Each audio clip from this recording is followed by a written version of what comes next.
History Secrets.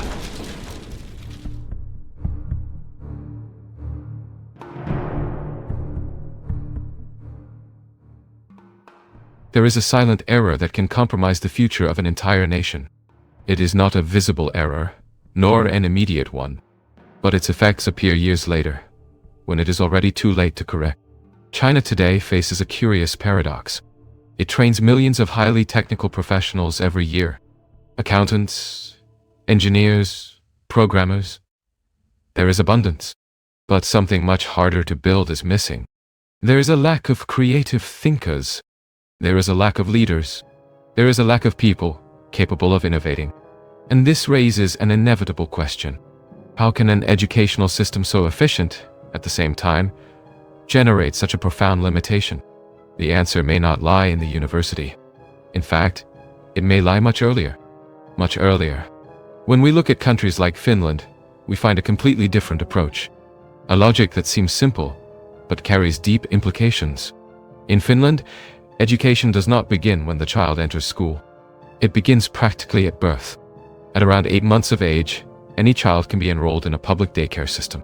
Free, universal, and conducted by highly qualified professionals. It does not matter whether the family is rich or poor.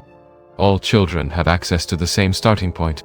This decision, seemingly simple, reveals a mindset, a priority. The idea that the real investment is not at the end of education, but at the beginning of life. And this is not just a political choice. It is a choice based on evidence. Several studies show that the most formative years of a human being occur between 1 and 6 years of age. It is during this period that the brain establishes most of its fundamental neural connections. Connections that influence learning, behavior, creativity, and even emotional capacity. In other words, what happens in this early stage silently shapes the entire future of an individual. Now compare this with the Chinese reality. If the family has resources, the child may attend a high-quality private daycare. But if not, the child remains at home, without the same stimulation, without the same structured environment. This initial difference, small at first glance, begins to expand over time. And years later, when these young people enter the job market, the system tries to correct something that should have been built from the beginning. Chinese companies today face a constant challenge. Graduates arrive with diplomas, but without the necessary skills to perform efficiently. And this forces employers to do something unusual. They need to invest between 2 and 4 years retraining these professionals. Training, adjusting, rebuilding basic competencies. It is a huge cost. But in practice, there is no alternative. The economy needs to keep functioning. Now, an inevitable question arises. What if part of this investment were made earlier? What if, instead of correcting adults, the system formed children better from the start? This hypothesis reveals something even deeper. It is not just about resources. It is about mindset. In Finland, the central question is clear. How to ensure that all children have real conditions for success. In China, the logic tends to be different. The focus often falls on individual success, on those who already have access, on those who are already ahead. And this creates a system that amplifies inequalities instead of reducing them. But there is an even more subtle element in this equation, a factor that rarely appears in technical debates about education. And yet, it may be decisive. Empathy. In Finland, empathy is not treated as something abstract.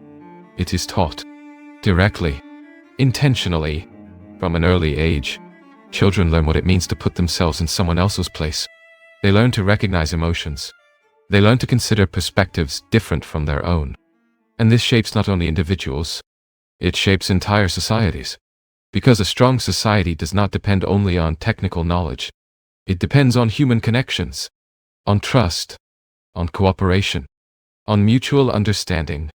Without this, something begins to fail. And perhaps this is one of the most critical points when we look at contemporary China.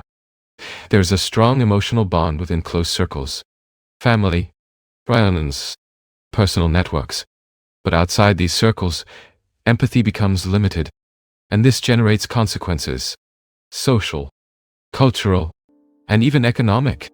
Because without empathy, The ability to understand others diminishes. And when this happens, noise emerges. Conflicts, misunderstandings, distances. In an increasingly globalized world, this becomes a strategic problem. It is not just about internal education. It is about the ability to interact with the world, to collaborate with other cultures, to lead in diverse environments, to interpret different realities. And this leads us to a broader reflection. Perhaps the real challenge is not to train more professionals, but to form more complete human beings, more aware, more connected, more capable of understanding others. Because in the end, innovation does not arise only from intelligence. It arises from the ability to see beyond oneself. And this begins long before university, long before the job market. It begins in the first years of life. Perhaps that is exactly where everything is being decided. There is a common tendency when discussing education to focus on content, to focus on performance, to focus on measurable results. But there is a deeper layer that rarely enters these indicators. The way a society teaches its individuals to perceive others. And that changes everything. In Finland, empathy is not a peripheral concept. It is a structural part of the educational system.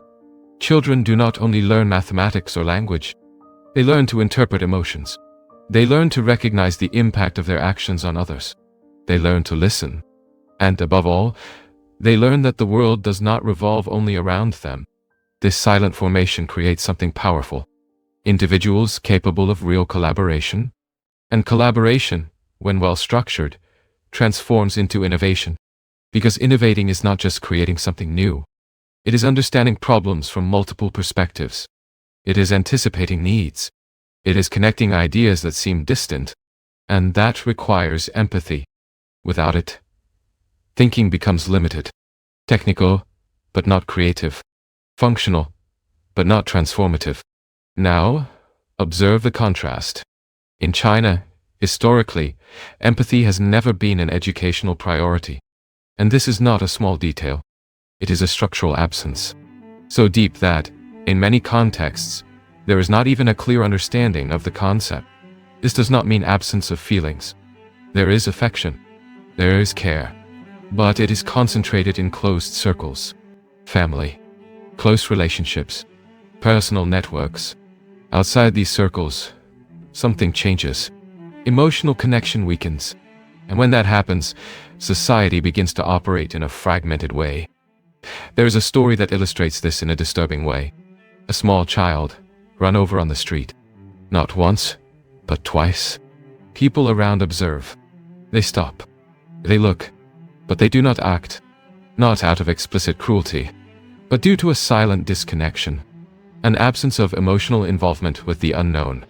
This type of episode cannot be reduced to a single factor, but it reveals a pattern. A fragility in what sustains any functional society. The invisible bonds. Basic trust between people who do not know each other. Without these bonds, consequences arise. Distrust, isolation, difficulty in cooperation, and, on a larger scale, difficulties in integration with the world. Because we live today in an inevitably global reality. Companies operate in multiple countries. Teams are multicultural. Decisions cross borders. In this scenario, empathy ceases to be a virtue. It becomes a strategic competence. The ability to understand how others think, how others feel, how others react. Without this, errors emerge. Negotiations fail. Partnerships break. Conflicts increase. And perhaps this is why China, despite its economic strength, still faces difficulties in this aspect. For many countries, it continues to be perceived as a black box. Difficult to interpret. Difficult to predict. Difficult to understand. And this perception does not arise only from political factors. It also has cultural and educational roots. If a society does not train its individuals to understand others, it will also have difficulty being understood. And this creates a cycle. The less understanding, the more distance. The more distance, the more distrust. Breaking this cycle requires something fundamental. A new generation. A generation prepared not only technically, but emotionally, capable of moving between cultures, capable of interpreting nuances, capable of building bridges, And this brings us back to the starting point. Education, not as a system of knowledge transmission, but as a system of human formation. The question then changes completely. It is no longer how to train better professionals, but rather how to form people capable of living in an interconnected world. The answer may not be simple, but some paths are already clear. Invest early, reduce inequalities from the beginning, value human skills, and above all, recognize that intelligence without empathy has limits. Limits that, sooner or later, begin to appear. Perhaps China's greatest challenge is not economic, nor technological, but human. And if that is true, then the solution will not lie only in industrial policies. It will be in classrooms, in daycare centers, in the first years of life, and in the silent choices that define what really matters to teach. There is a recurring misconception when observing the success of a nation, confusing growth with development. At first glance, China seems to have solved this equation. Rapid growth, industrial expansion, technological advancement. But when we look more closely, another question begins to emerge. Growth for what? And, perhaps more importantly, growth sustained by what? Because no economy, no matter how powerful, is sustained only by numbers. It is sustained by people, by the quality of decisions, by the capacity to adapt, by the ability to anticipate change. And all of this depends on something invisible, the way these people were formed. For decades, China has built a model highly efficient at producing technical competence. And that is not trivial. It is the result of discipline, structure, and focus. But this same model, by prioritizing performance and standardization, has ended up leaving gaps. Gaps that do not appear in tests, but appear in real life. The difficulty of dealing with the unexpected, the difficulty of thinking outside rigid structures, the difficulty of understanding complex human contexts. And it is exactly at these points that the greatest challenges of the 21st century arise. Because the world has changed, and continues to change. Today's problems are not linear. They are not predictable. They are not solved only with technical logic. They require interpretation. They require sensitivity. They require reading human scenarios. And this leads us to an important realization. Education is not only about what you know. It is about how you think, and above all, about how you perceive the world around you. In Finland, this perception is cultivated from an early age. The system does not seek only to form efficient students. It seeks to form balanced individuals, capable of learning, but also of questioning, capable of competing, but also of collaborating, capable of thinking, but also of feeling. And this combination generates something rare: autonomy with awareness, creativity with responsibility, innovation with purpose. Now, if we look again at China, we perceive a contrast. There is technical capacity, there is effort, there is ambition, but there is still a structural difficulty in integrating these human dimensions.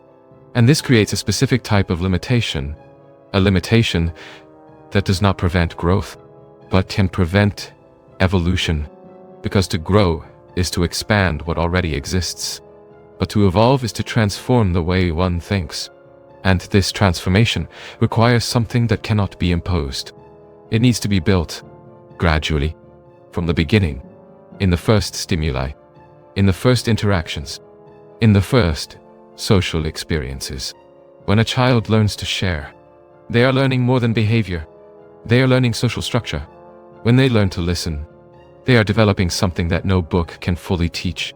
When they learn to put themselves in someone else's place, they are building the foundation of everything that will come after. And perhaps this is exactly what defines the difference between educational systems. Not only what they teach, but what they prioritize. Because every educational choice is, at its core, a statement of values. And values shape societies. If the focus is only on performance, you will have efficiency, but you may lose depth. If the focus includes human development, you can build something more lasting, more resilient, more adaptable. And this becomes even more relevant when we think about the future. A future where artificial intelligence, automation, and advanced technology will redefine the role of the human being. In this scenario, technical skills may quickly become replaceable. But human skills, these become even more valuable. Empathy, creativity, critical thinking, capacity for adaptation. These will be the true competitive advantages. And they cannot be developed overnight.